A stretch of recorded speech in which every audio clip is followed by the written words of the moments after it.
Title: Don't Start Drama.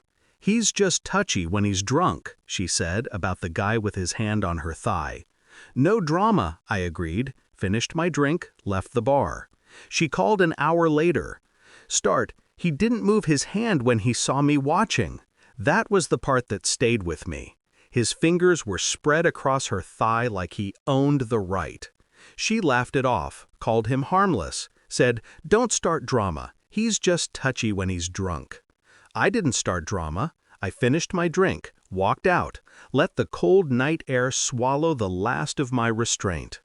An hour later she called, voice trembling, suddenly sober to the reality she'd dismissed. "Where did you go?" "Home," I said, "to pack your stuff." But that wasn't the beginning, just the first crack she got to hear. We had 3 years behind us, quiet mornings, shared routines, future plans that felt solid enough to touch.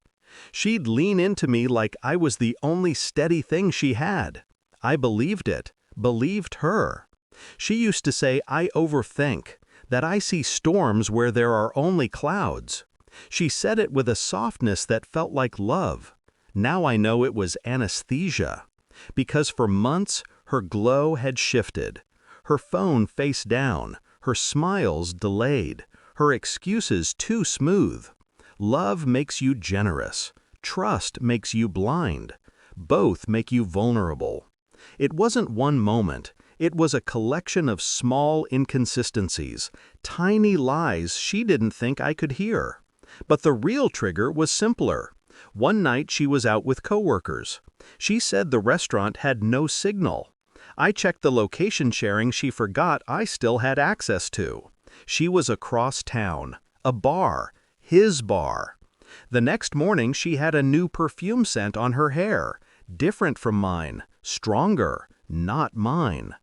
The pain wasn't loud. It was a quiet humiliation that settled deep.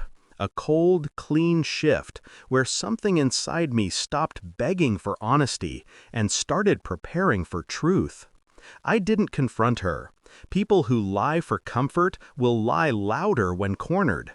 Instead, I watched, listened, recorded the details she tried to hide. I learned something important. Betrayal doesn't break you. It instructs you. I prepared silently. I backed up our shared accounts, found the transfers she thought I wouldn't notice, booked movers under my name only, shifted our lease renewal to my sole signature, took screenshots of her messages with him, the ones where she wrote, "He's too calm to notice anything." Calm. She always underestimated calm. I met with our landlord 2 weeks earlier than she knew. I spoke to her sister, the only person in her family who respected me enough to stay neutral.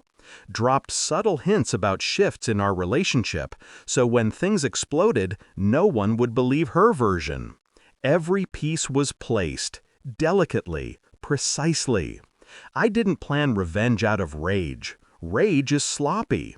I planned it out of clarity. It began with small withdrawals, my presence fading inch by inch. Dinner conversations cut shorter, affection withheld without announcement. She felt the distance, but never the reason. Then came the night at the bar.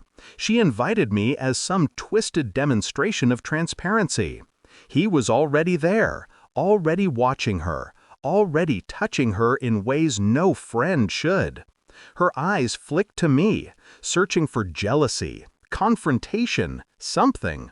But I just sipped my drink, nodded along, played the role of the quiet, reasonable partner she relied on to absorb her chaos. When I stood up and walked out, she thought she won. She thought my silence was weakness.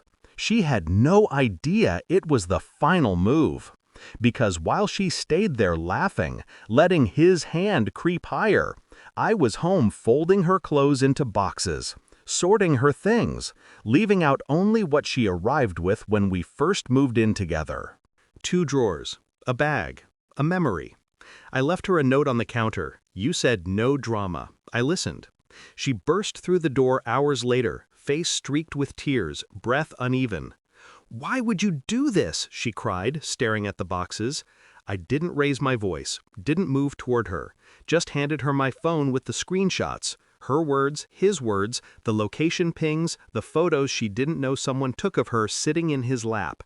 Her face broke, piece by piece, shock, denial, fear, then the worst one, realization. "Please, I can explain," she whispered. "I already have the explanation," I said. "I just needed the confirmation."